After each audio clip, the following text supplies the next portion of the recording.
Hi, welcome to Bookie. Today we will unlock the book The Theory of the Leisure Class. Nowadays, many people love to keep cats as pets, especially Americans. In the United States, about 1/3 of families own a pet cat. Altogether, there is an average of 2.2 cats for every American. That is how much Americans love cats. China comes in second. In China, around 53 million people have cats.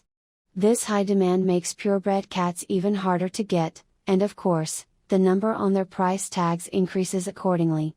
The most popular and expensive breeds include British Shorthair, American Shorthair, and Ragdoll. There is another breed called a Sphinx cat that is also quite expensive. This breed of cat does not have a single hair on its body, and thus requires extra attentive care from its owner. In contrast, it barely costs a thing to purchase a cat that is not purebred. Why are the purebreds so expensive? Is it because of the high cost required to breed them? Or is it because of a high transportation fee? Both of these reasons could potentially be the cause behind it, but they certainly cannot fully explain the outrageous price of the purebreds. The theory of the leisure class provides an answer to this question. The reason purebreds are so expensive is that they are a product of the leisure class. The leisure class does not care about their money, and it can even be said that their pleasure is greatly based on their extravagance. You might be wondering how this is possible. What is wrong with these people? The explanation can be found in the following Bookie. B.Veblen published The Theory of the Leisure Class in 1899 when he was 42 years old. This book is his first and most important work. For over 100 years after Adam Smith's The Wealth of Nations was published, most studies related to economics have not made breakthroughs and progress. Suddenly, the theory of the leisure class was introduced. It immediately became one of the most popular books at that time and was a must-have for intellectuals. This book also helped to establish Veblen's place in the history of economic theory, and allowed him to be known as the father of institutional economics and the great master of economics. In this book, Veblen analyzed the relationship between consumer behavior and psychology, and explained how the rich became a part of our society. To demonstrate the life status of the capitalists, Veblen introduced a new concept, the leisure class. He was thus able to reveal the leisure status of the upper class to the public.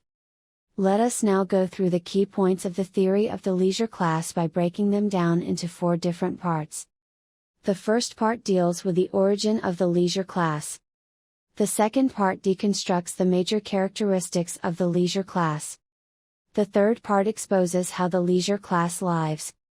The fourth part uncovers why the leisure class exists as a deeply rooted part of our history. Let us begin with the origin of the leisure class. What is the leisure class? The leisure class refers to the upper class of our society who does not have to participate in productive labor and who is wealthy and carefree.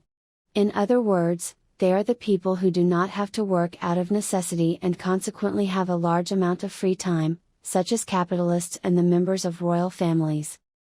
You would think that the leisure class has existed since the very beginning of human society. We believe that at any time in our history, there has always been an upper class. But the author of this book argued otherwise. He believed that the leisure class was a result of the development of history, and the rise of the leisure class was closely associated with the concept of ownership. During the stage of barbarism, humans did not have a sufficient means of production, and thus everyone lived in peace and was accustomed to relocation. Throughout this time period, they did not differentiate between leisure class and working class, and the idea of private ownership had not yet arisen. The incentives to compare were not strong among the members of the tribe, and comparison was not a widely known concept. Even if there was one, it most likely involved the practicality of the means of production. As society developed and the concept of ownership of people and objects began to form, a system that regarded goods as properties took shape. As a result, the necessary conditions for the leisure class as a fixed part of society arose. Firstly, society adopted predatory behaviors and lifestyles. Secondly, necessities were no longer scarce. Many people began to find ways to become free from